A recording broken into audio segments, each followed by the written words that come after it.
নমস্কার বন্ধুরা, তোমরা সবাই কেমন আছো? আশা করি ভালো আছো, সুস্থ আছো। আমিও ভালো আছি। সুমিত্রার ঘরকন্যার আরেকটি নতুন ভিডিওতে তোমাদের আবার সবাইকে স্বাগত। এখন ভোর 6টার মতন বাজছে। আমি এই যে ঘুম থেকে উঠে একটু ছাদে হাঁটতে এসেছি, আর তার সাথে একটু প্রকৃতির হাওয়া খাওয়া হয়ে যাবে। আকাশটা দেখছি এত সুন্দর লাগছে, নীল আকাশ, আর এই মেঘগুলো কী সুন্দর সাদা, সেই পেঁজা তুলোর মতন দেখতে লাগছে, দারুণ লাগছে। কি অপূর্ব সিন। তো বেশিক্ষণ অবশ্য ছাদে সময় কাটানো হবে না, নিচে নামতে হবে। আজকে আবার একটা জায়গায় যাওয়ার ব্যাপার আছে। আর আজকে যাব আমার ওই যে শাশুড়ি মার বাপের বাড়ি যাব। ওখানে একটা অনুষ্ঠান আছে। আসলে আমার ওই মামাতো দেওরের বইয়ের আর কি 5 মাসের আঁচল, তো সেই অনুষ্ঠানেই যাব। এদিকে সঞ্চিতার বাবা যাবে না, তো ওদের একটু রান্নাটা ভাবছি করে দিয়েই যাব। একটু তাড়াতাড়ি যাব, ওদের 10টা 10 পর্যন্ত সময় আছে সকালে। তো সেই জন্য বেশি কিছু রান্না করব না, ওই একটু পোস্ত বেগুন ভাজা ওই শর্টের মধ্যে ওই একটু সেরে দিয়ে যাব। এদিকে রান্না করতে করতে ওর বাবা দিচ্ছে, ওদিকে ডাকছে বাইরে, একবার দেখবে এসো তাড়াতাড়ি, জেনারেটরের ঘরটাতে একটা কত বড় সাপ। কী সাপ? দেখছি বলছে ওই জল ঢোড়া সাপগুলো, বিশাল বড় সাপটা। ওই দিকে দেখছি ড্রেন দিয়ে নেমে চলে গেল। আর এদিকে এই যে আমরা রেডি হয়ে গেছি বেরোবো বলে। মা তো বাপের বাড়ি যাবে, ব্যাগপত্র নিয়ে একবারে আগের থেকেই দাঁড়িয়ে আছে। আসলে এই রুটটাতে বাস খুব একটা যায় না তো, আর একবার প্রথমে ভেবেছিলাম যে এখান থেকে একটা টোটো বুক করেই যাব, তারপর বললাম দেরি হবে। আর ওর বাবা বললো ঠিক আছে, আকাশটা যখন পরিষ্কারই রয়েছে তাহলে চলো অর্ধেকটা দিয়ে আসি গাড়ি করে। আর সঞ্চিতা এর সময় পড়তে গেছে, তাহলে ওর বাবা বললো যে এ সময় ফাঁকা রয়েছি, তাহলে চলো তোমাদেরকে একটুখানি নামিয়ে দিয়ে আসি কিছুটা, তারপরে আবার কিছুটা একটু টোটো ফোটো করে নেবে। তো ওর বাবা আমাদেরকে হয়তো কিছুটা ছাড়তে গেল। আর ভেবেছিলাম যে সঞ্চিতাকে নিয়ে যাব, কিন্তু ওর আবার টিউশনি শেষ হতে সে 10টা বেজে যাবে। তাহলে ও বললো মা আমি যাব না, ওর আবার বিকেলে আবৃত্তিরও ক্লাস আছে। তাই ও আর গেল না, আমি আর মাই গেলাম। আর ওর বাবা আমাদেরকে আবার ওই নামিয়ে দিয়ে কিছুটা নামিয়ে দিয়ে আবার সঞ্চিতা পড়ছে টিউশনি, ওকে আবার নিয়ে বাড়ি ফিরবে। আর এই যে রাস্তা দিয়ে যেতে যেতে দেখছি চারপাশের এই ফাঁকা এই যে মাঠগুলো ধান চাষ করেছে, কি সুন্দর লাগছে। গাছগুলো একটু একটু বড় হয়েছে, আর পুরো চারদিকে দেখছি সবুজ আর সবুজ। নীল মেঘটা কি সুন্দর লাগছে, আর নিচে ওই সবুজের মাঠ, খুব সুন্দর লাগছে। আর পুজোকেও তো বেশি দেরি নেই, তাই দেখছি এই যে কাশফুলগুলো ফুটে গেছে। রাস্তার মাঝে মাঝে এই যে কাশফুলের গাছগুলোতে কাশফুলগুলো ফুটে রয়েছে।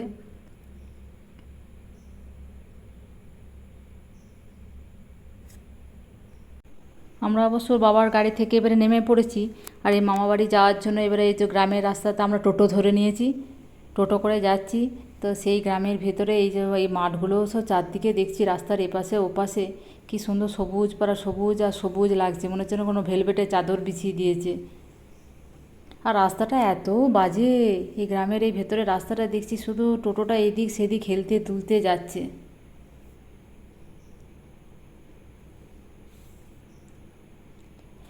গ্রামের ভিতরে এই যে চারদিকে শুধু সবুজ আর সবুজ, কোনো দূষণ টুষণ নেই। এদিকে এরা সকালবেলাতে হাঁটতে টাটতে বেরোলে মনটাও বেশ ভালো থাকে। এই চলে এসেছি মামাবাড়ি,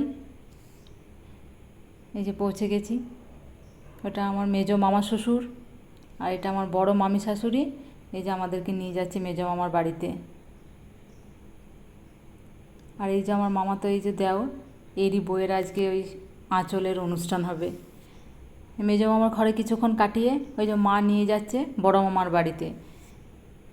মারা 3 ভাই, তো বড় মামা মেজো মামা ছোটো মামা সবাই এখন আলাদা আলাদা বাড়ি করে নিয়েছে। আগে একসঙ্গেই থাকতো, এখন সব আলাদা আলাদা সব বাড়ি করেছে। এবারে বড় মামার বাড়ি নিয়ে যাচ্ছে, আর বড় মামার বাড়ির কাছে এইখানে একটা মা মনসাপুরীর মন্দির, নারায়ণের মন্দির, এগুলো সব বাড়ির কাছেই। আর এই বড় মামার বাড়িটায় আদি বাড়ি ছিল মাদের। আর এই মনসাপুরীর মন্দির খুবই জাগ্রত, এখানে প্রত্যেক দিনই ঠাকুরের পুজো হয়। মা দুহাত তুলে একবারে প্রণাম করছে।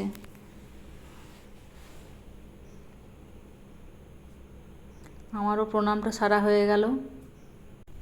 আর রাস্তা দিয়ে একজন দুজন করে দেখা হলে মা তাদের সাথে দাঁড়িয়ে পড়ছে, এই গল্প জুড়ে দিচ্ছে।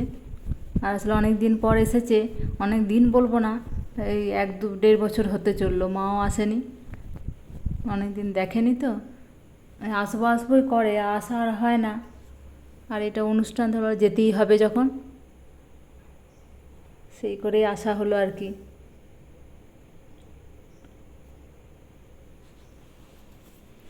এই যে বড় মামার বাড়িতে চলে এসেছি, এটা হচ্ছে মাদের মানে আদি বাড়ি আর কি।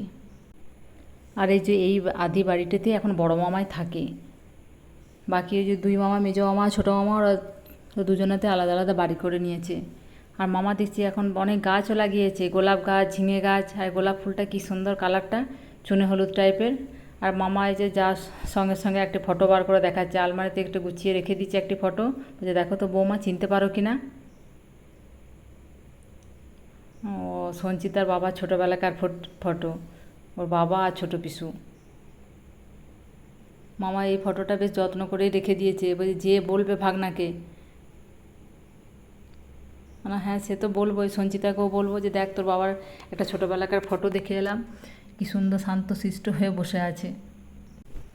আর এই যে এদিকে আঁচলের অনুষ্ঠান শুরু হয়ে গেছে, যা যা নিয়মকানুন বৈশাখে এই যে পালন করছে।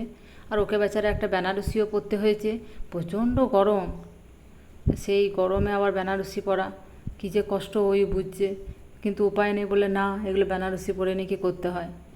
আর এই যে আঁচলে দিচ্ছে মিষ্টি আর হলুদ রঙের মুড়ি মুড়কি 3 বার করে নাকি দিতে হয়, প্রত্যেকের আঁচলে এই যে ওগুলোই দিচ্ছে।